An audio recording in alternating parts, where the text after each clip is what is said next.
నేను తెలుగులోనే మాట్లాడతా. హ్యాపీ ప్లానెట్ ఈరోజు పుట్టినరోజు జరుపుకుంటున్న మా ప్రసన్న, మా ఇమ్మడి ఫ్యామిలీ కోడలు 18 సంవత్సరాలు పూర్తయింది వారి మ్యారేజ్ అయ్యి. ఈ ప్లానెట్ గ్రీన్ స్టాఫ్ మెంబర్స్ అందరికీ నాకంటే పెద్దవాళ్ళు ఒకరు ఇద్దరు ఉన్నట్టున్నారు. అందరికీ నా బ్లెస్సింగ్స్. నాకు మా ప్రసన్న మ్యారేజ్ కానించి నాకు ఇందులో ఏకైక వ్యక్తి వినయ్ రామ్ పరిచయము. ప్రసన్నది 2007 ఫిబ్రవరి 22లో మ్యారేజ్ కావడం జరిగింది.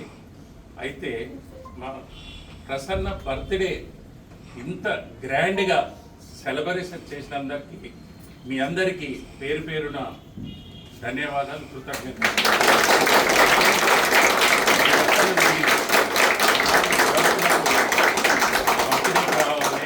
అడిగిన అయితే ఇంత పెద్ద బర్త్డే పెట్టుకొని దేవరకొండకు ప్రసన్న ఎట్లా వస్తుందని నాకు ఇప్పుడు అర్థమైంది.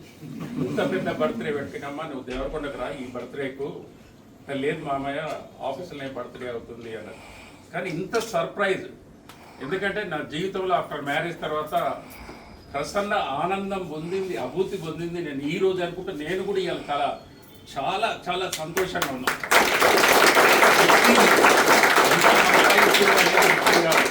ఎంత సంతోషంగా ఉందనేది ముఖ్యం. అనేది మీ అందరి చిన్నవాళ్ళు పెద్దవాళ్ళు బ్లెస్సింగ్ చెప్తుంటే నాకు యాంగ్జైటీ నాకు ఎక్కువ అవుతుంది. ఇంత సర్ప్రైజ్ బర్త్డే మీ అందరిలో ఇంతమందిలో ఆమె ఇది చేసిందంటే ముందు I will congrats Vinay Ram. దీనికి ఈ ఆలోచనకు ప్రేరేపణ, ఎందుకంటే నాకు ఆయన 18 సంవత్సరాల నుంచి పరిచయము. మా ప్రసన్న పెళ్ళప్పటి నుంచి నాకు పరిచయం. మిగతా వాళ్ళు స్టాఫ్ ఒకరిద్దరు తప్ప నేను మిగతా వాళ్ళు నాకు తెలియదు. ఏదైనా ఇది చాలా సంతోషం. ప్రసన్న ఇలాంటి బర్త్డేలు చాలా చాలా చేసుకొని సక్సెస్ఫుల్ ఉమెన్. ఒక పురుషుని వెనుక ఒక స్త్రీ ఉంటుంది అని చెప్తారు, కానీ ఎంత సక్సెస్ఫుల్ ఉమెన్ అంటే మనం ఇందిరాగాంధీని చూసినా చాలామంది ఈ దేశంలో ఉమెన్స్ ఉన్నారు. మేము నిజంగా ఈ బర్త్డే కనుక రాలేదు. రావడం నిజంగా నేను మా చంద్రకళకు చాలా అదృష్టం అనుకుంటున్నాను. ఎందుకంటే ఇంత సర్ప్రైజ్ బర్త్డే నేనైతే చూడలేదు, ఇంతకుముందు ఇప్పుడు చేసుకుంటూ నాకైతే తెలియదు. Once again happy birthday Prasanna.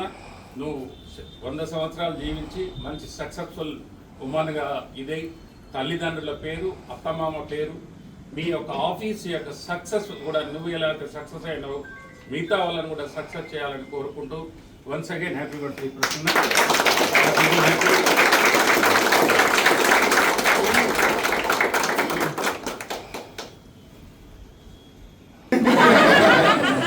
ఎవరు భోజనం చేయాలంటే చెప్పండి. భోజనం చేయాలంటే